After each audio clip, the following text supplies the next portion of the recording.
So ayan guys, tinapalan natin paunti-unti. Yan.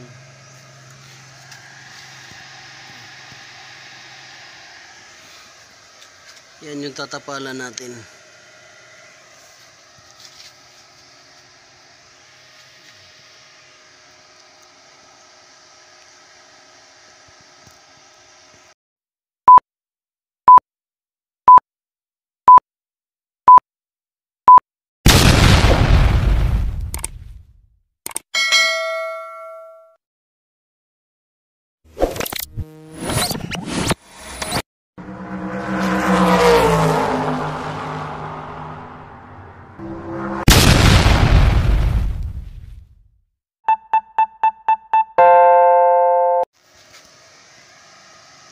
So ayan guys, tinapalan natin paunti-unti.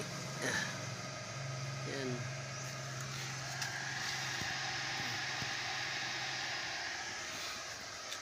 Yan yung tatapalan natin.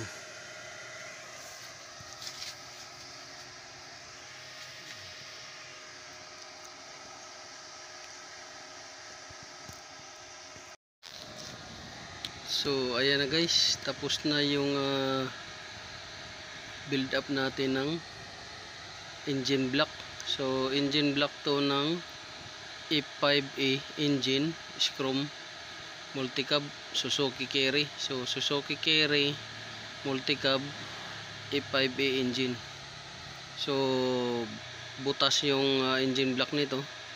Ang ginawa natin ay ni-rebuild natin. So yan. Yan na. So may butas yan dati, malaki. I think mas malaki pa sa 5 piso ang butas dyan. So yan, winildingan natin, ni-rebuild natin yung block. So yan, goods na. Yan. Dito sa loob, check natin sa loob. Ayan. So yan yung sa loob. So hahasain na lang yan guys. Hahasain yan para pumantay.